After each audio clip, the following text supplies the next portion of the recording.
ಅಣ್ಣ ಅಣ್ಣ sir coffee. ಜ್ಯೋತಿ, ಯಾಕೋ ಕಾಫಿನೇ ಕುಡಿದೆ ಸಿಟ್ ಮಾಡ್ಕೊಂಡು ಹೋದ್ರು?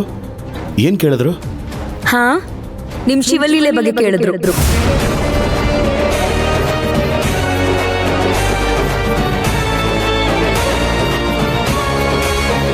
ಶಿವಲೀಲೆ, ಸಂಧ್ಯಾ ರಾಗ ಎಲ್ಲ ಅವ್ರಿಗೆ ಗೊತ್ತಾಗಿದೆ.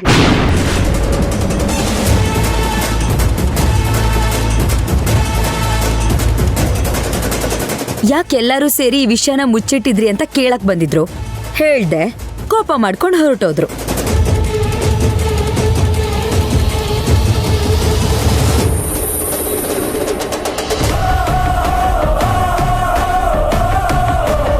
ಸಂಧ್ಯಾ ಅವ್ರ ಬದುಕು ಹೇಗೋ ಒಂದು ದಾರಿ ಕಂಡುಕೊಳ್ತಿದೆ, ಜೀವನ ಸರಿ ಹೋಗ್ತಿದೆ ಅಂತ ಅನ್ಕೊಂಡ್ರೆ ಹೀಗಾಗೋಯ್ತಲ್ಲ. ಏನ್ ಮಾಡ್ಲಿ?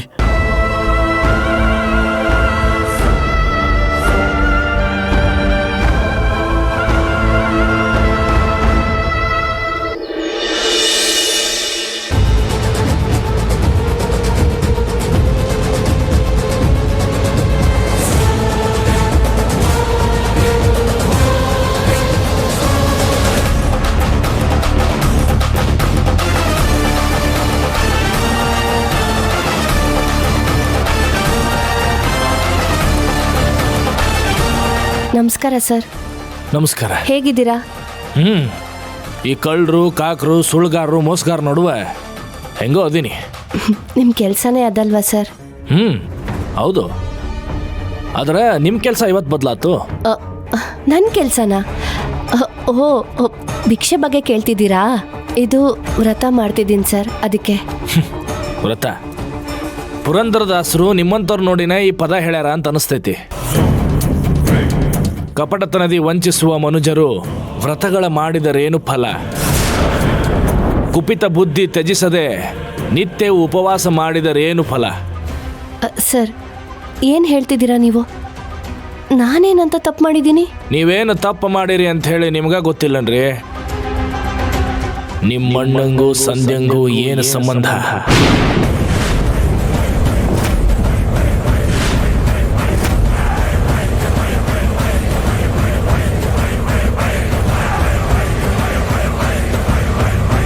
ಅವರಿಬ್ರು ವಿಚಾರನ ನನ್ನಿಂದ ಯಾಕೆ ಮುಚ್ಚಿಟ್ರಿ? ನೀವು ಮುಚ್ಚಿಟ್ಟಿಲ್ದಲ್ದನೆ ಸಂಧ್ಯಾಗ ಆ ವಿಷಯನ ನನ್ನಿಂದ ಮುಚ್ಚಿಡಕ ಯಾಕೆ ಹೇಳಿದ್ರಿ? ನಿಮ್ಮನ್ನ ಕೇಳಕತ್ತೀನಿ ತುಳಸಿ ಅವರೇ, ಹೇಳ್ರಿ.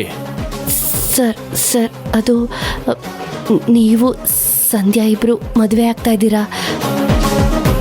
ಇಂಥ ಸಮಯದಲ್ಲಿ ಬೇಡದಿರೋ ವಿಚಾರ ಎಲ್ಲ ನಿಮ್ಮ ತಲೆಗೆ ಯಾಕೆ ತುಂಬಬೇಕು ಅಂತ. ಯಾವ್ದ್ರಿ ಬ್ಯಾಡವಾಗಿರೋ ವಿಚಾರ? ಶಿವಣ್ಣ ಸಂಧ್ಯಾ ಒಂದು ಕಾಲದಾಗ ಇಷ್ಟಪಡ್ತಿದ್ರು ಅನ್ನೋದು ನನಗೆ ಬ್ಯಾಡವಾದ ವಿಚಾರ ಹೆಂಗಾಕೈತ್ರಿ?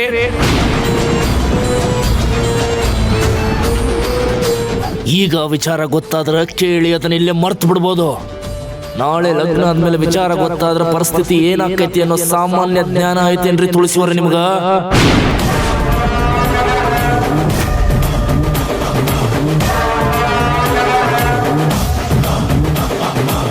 ಸರ್, ನಮ್ಮಿಂದ ನಿಮ್ಗೆ ಅಷ್ಟೊಂದು ನೋವಾಗಿದ್ರೆ ದಯವಿಟ್ಟು ಕ್ಷಮಿಸಿ ಸರ್. ಸಂಧ್ಯಾ ಅವ್ರು ತುಂಬ ಒಳ್ಳೆಯವರು ಸರ್. ಅವ್ರ ಮನಸ್ಸಲ್ಲಿ ಯಾವ ಕಲ್ಮಶನೂ ಇಲ್ಲ ಸರ್. ಆಕಿನ ಮನಸ್ಸಿನಾಗ ಏನು ಕಲ್ಮಶ ಇಲ್ಲ ಅಂತಂದ್ರೆ ನಮ್ಮಿಬ್ರು ಲಗ್ನ ಗೊತ್ತಾದ ತಕ್ಷಣ ಈ ವಿಚಾರ ಆಕಿ ಹೇಳ್ಬೇಕಾಗಿತ್ತು. ಆಕಿ ಹೇಳಿಲ್ಲ, ನೀವಿಬ್ರು ಆಕಿ ಹೇಳಕ್ ಬಿಡ್ಲಿಲ್ಲ. ಇದ್ರ ಅರ್ಥ ಏನೋ ತಪ್ಪು ನಡೆದೈತಿ ಅಂತ ಹೌದಲ್ಲೋ?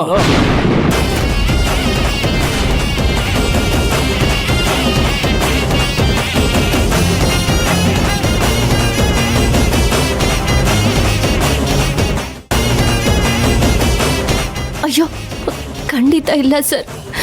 ಸಂಧ್ಯಾ ಮತ್ತೆ ನಮ್ಮ ಅಣ್ಣನ ನಡುವೆ ಯಾವ ತಪ್ಪು ನಡೆದಿಲ್ಲ. ಅವರಿಬ್ರು ಇಷ್ಟಪಟ್ಟಿದ್ರು ಅನ್ನೋದು ಎಷ್ಟು ನಿಜಾನೋ, ಅವರಿಬ್ರು ತಪ್ಪು ಮಾಡಿಲ್ಲ ಅನ್ನೋದು ಅಷ್ಟೇ ನಿಜ ಸರ್. ವಾಹ್, ಬೇಷ್. ಎಷ್ಟಾದ್ರೂ ನೀವು ಸತ್ಯ ಹರಿಶ್ಚಂದ್ರಂಗಿರೋ ನಿಮ್ಮ ಅಣ್ಣನ ತಂಗಿ ಅಲ್ಲ. ಅದಕ್ಕೆ ಬಾಯಿ ಬಿಟ್ರೆ ಬರೀ ಖರೇನ ಹೇಳ್ತೀರಿ ಅಂತ ನೀವ್ ಅನ್ಕೊಂಡಿರಿ. ಆದ್ರ ನೀವ್ ಹೇಳಿದ್ದನ್ನೆಲ್ಲ ನಂಬಕ ನನ್ನೇನು ದಡ್ ನನ್ನ ಮಗ ಅಂತ ತಿಳ್ಕೊಂಡ್ರೇನೆ.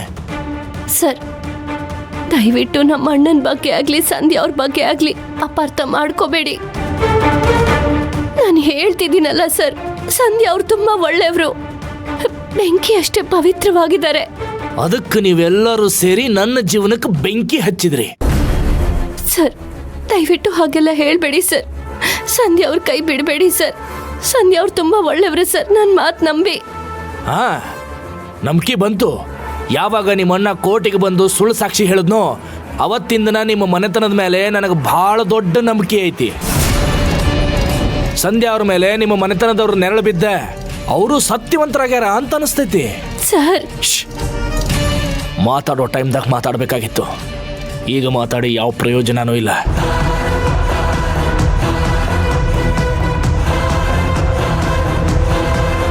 ತುಳಸಿಯವ್ರೆ, ಒಂದು ತಿಳ್ಕೊರಿ, ಇನ್ನೊಬ್ಬರಿಗೆ ಮೋಸ ಮಾಡಿದ್ರೆ ನಿಜವಾಗ್ಲೂ ಹಿಂಗ ಭಿಕ್ಷೆ ಬಿಡೋ ಪರಿಸ್ಥಿತಿ ಬರ್ತೈತಿ.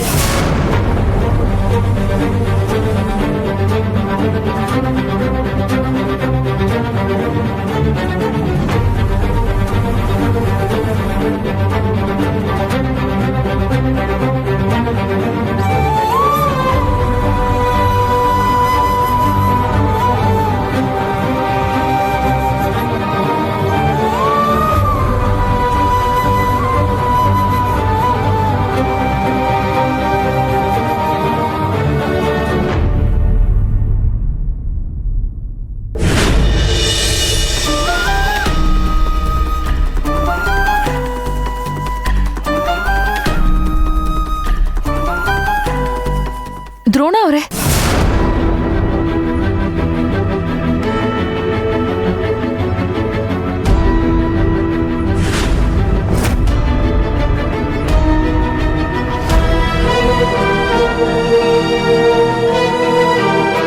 ನೋಡ್ರಿ, ನನಗೆ ಮಾಡಕ್ಕೆ ಬಹಳ ಕೆಲಸ ಅದಾವ. ಪ್ರಾಮಾಣಿಕತೆ ಇಲ್ದವ್ರ ಜೊತೆ ಎಲ್ಲ ಮಾತಾಡಕ್ಕೆ ನನಗೆ ಟೈಮ್ ಇಲ್ಲ. ನೋಡಿ, ದಯವಿಟ್ಟು ಹಾಗೆಲ್ಲ ಹೇಳ್ಬೇಡಿ. ನಾನು ಪ್ರಾಮಾಣಿಕವಾಗೇ ಇದ್ದೀನಿ. ಆದ್ರೆ ನೀವೆಲ್ಲಿ ಬೇಜಾರು ಮಾಡ್ಕೋತಿರೋ, ನೀವೇನ್ ಅನ್ಕೋತಿರೋ ಅನ್ನೋ ಅಂಜಿಕೆಯಲ್ಲಿ ಅದೊಂದು ವಿಚಾರನ ಮುಚ್ಚಿಟ್ಬಿಟ್ಟೆ. ಈಗ ಅದ ವಿಚಾರ ಮುಖ್ಯ ಆತಲ್ಲ.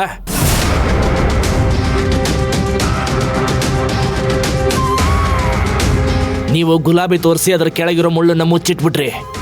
ಅದ್ರ ಹತ್ರ ಬಂದು ಚುಚ್ಚಿಸ್ಕೊಂಡವನ್ಗೆ ಗೊತ್ತು ಅದರ ನೋವು ಏನು ಅಂತ.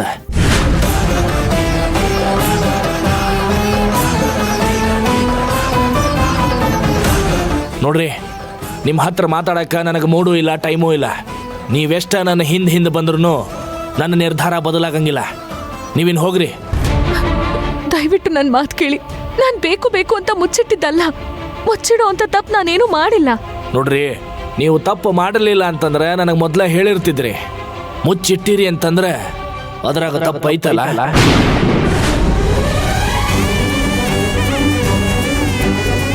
ನಿಮ್ಮ ಮತ್ತು ಶಿವಣ್ಣ ನಡುವೆ ಏನು ನಡೆದೈತೋ ನನಗೆ ಗೊತ್ತಿಲ್ಲ. ಆದ್ರೆ ನೀವಿಬ್ರು ಸೇರಿ ನನ್ನ ಜೊತೆ ಕಣ್ಣ ಮುಚ್ಚಾಲೆ ಆಡ್ಬಿಟ್ರಲ್ಲ.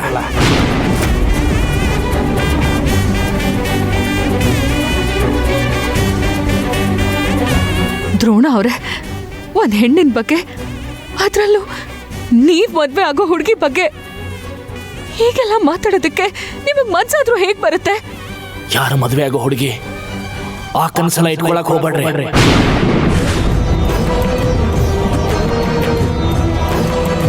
ನನ್ನ ನಿಮ್ಮ ಸಂಬಂಧ ಮುರಿದು ಬಿದ್ದು ಬಹಳ ಟೈಮ್ ಆಗೈತಿ.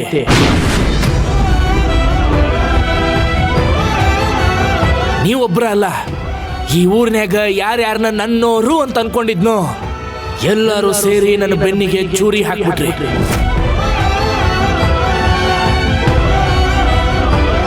ನಿಮ್ಮಂತ ನಂಬಿಕೆ ದ್ರೋಹಿಗಳ ಜೊತೆ ನಿಂತು ಮಾತಾಡೋದ ದೊಡ್ಡ ತಪ್ಪು. ದಯವಿಟ್ಟು ಇಲ್ಲಿಂದ ಹೋಗ್ಬಿಡ್ರಿ. ಆಮೇಲೆ ಎಲ್ಲಾರ ಮುಂದೂ ನನ್ನನ್ನ ಕೆಟ್ಟವನಾಗಿ ಮಾಡಕ್ ಹೋಗ್ಬೇಡ್ರಿ.